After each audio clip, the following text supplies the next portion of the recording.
If you're planning a stay at Club Med Miches, Playa Esmeralda, you're probably wondering, is the food actually good?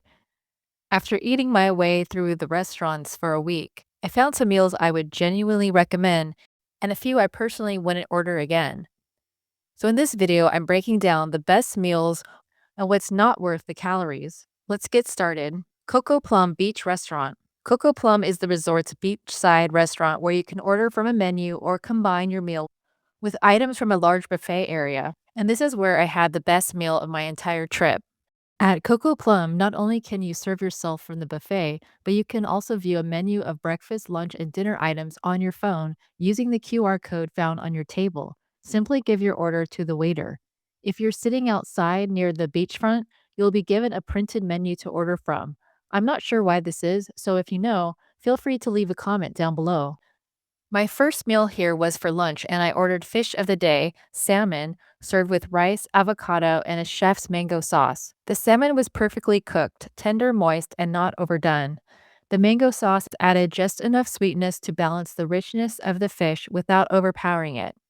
Everything on the plate worked well together, and it was a delicious, healthy meal. If the salmon is available when you go, order it. I came back on another day for lunch and ordered the same fish of the day again, but this time it was mahi mahi. Still very good, but coming in second place to the salmon dish. The texture was firmer compared to the salmon, and if I had to compare, the salmon was more flavorful. This time I added sauteed mushrooms and beans and rice as side dishes.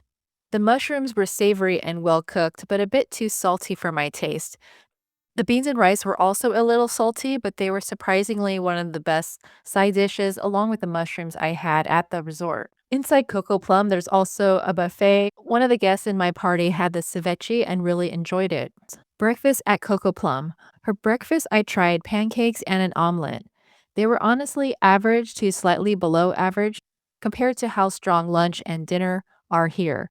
The pancakes were fine but not memorable, and the omelet didn't stand out flavor wise. However, the great thing about breakfast at Coco Plum is that they have later hours and a late breakfast that you can enjoy. Perhaps there are other items on the menu for breakfast that are a bit better. Dinner, sea bass. One evening, we made dinner reservations and I ordered the sea bass. It was served whole, head and tail included, which was new for me.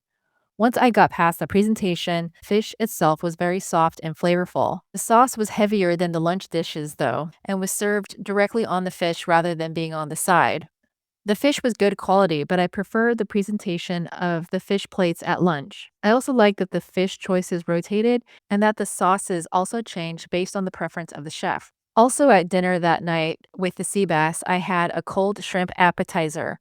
It tasted fine, but it was nothing special, definitely average. I also had a tres leches style dessert for dinner and it lacked flavor and honestly it wasn't worth the calories. I'd skip it next time. Overall, Coco Plum is the strongest restaurant for seafood lunches. Beach barbecue food. Throughout the resort, barbecue stations would appear near Coco Plum restaurant or the beach area near the lifeguard. I caught a barbecue station twice near Coco Plum. The first time I had the barbecue salmon, the grilled salmon was amazing. Again, one of the best meals at the resort.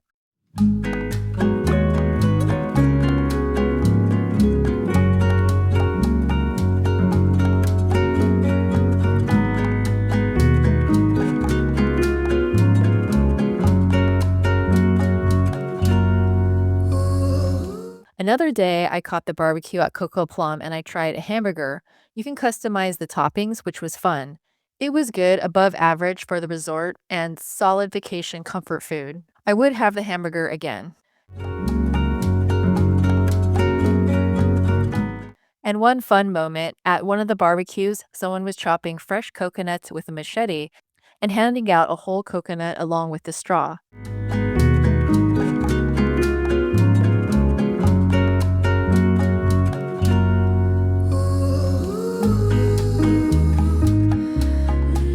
The coconut water is not life-changing flavor-wise, but overall, drinking coconut water in tropical paradise was a really fun experience. Smoothies, El Limon. Since Coco Plum didn't offer smoothies, I went to El Limon at the Zen Pool for healthy smoothie options.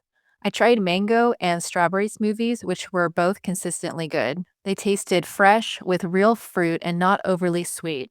I highly recommend trying out the smoothies there if you want a healthy, refreshing drink. I found myself going to the Zen pool and grabbing a smoothie around breakfast time to add on to my breakfast or for a healthy snack. The secret chocolate room. One of the biggest surprises at the resort is the secret chocolate room. The space is dedicated entirely to desserts, and the quality was noticeably better than buying desserts in the US at a grocery store in the bakery section. They tasted closer to bakery style pastries rather than mass produced sweets.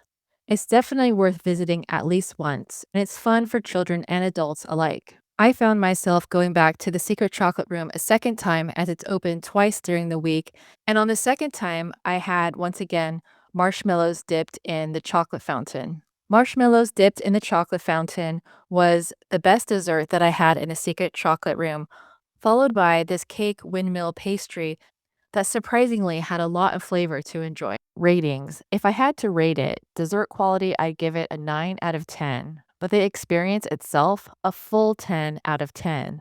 I've never seen anything like this at another resort. The main dining room is the resort's largest restaurant, set up as a multi station buffet with a wide variety of dishes.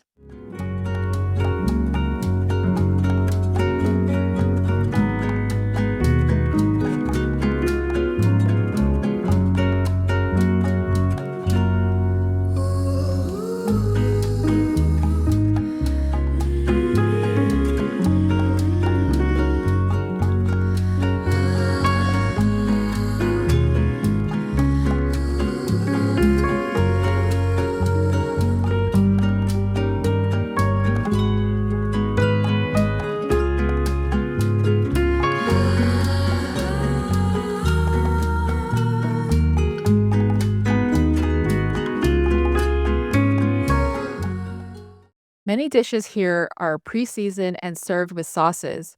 If you like bold flavors, you'll probably enjoy the variety.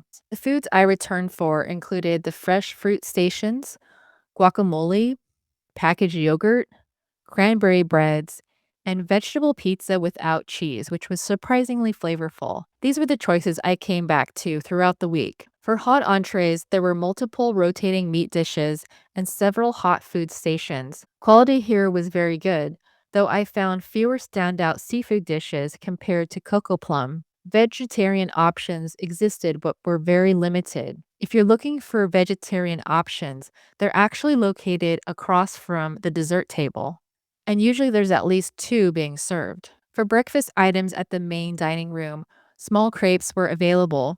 When fresh and warm, they were very good. Timing mattered because they cooled quickly. In the main section of the buffet, there was quite a number of bread items available, with a few types of fruit juices to choose from. For desserts, there was a huge variety to choose from each night. Most were good and few were genuinely amazing. Many areas of the buffet exceeded expectations, and the dessert area is one of them.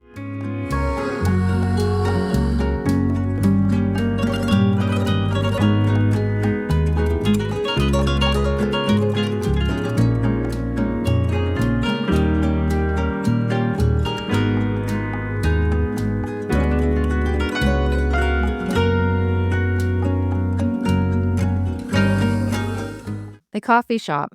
The coffee shop offers pastries, sandwiches, fruit, and coffee drinks. I only visited once, but it's a convenient grab and go option if you're headed to an activity or the beach. I got this gelatin like dessert, which was very good, and paired it with some coffee. I preferred the beach views at Coco Plum, but the main restaurant also has a nice outdoor seating section for tropical vibes. If you want to learn more about Club Med Miches, you can watch my full beach walk here or my tour of the resort, including part 1 or part 2. Click on any of these videos to learn more about the resort, so you're ready to go as soon as you arrive and won't waste any time making the most of your vacation.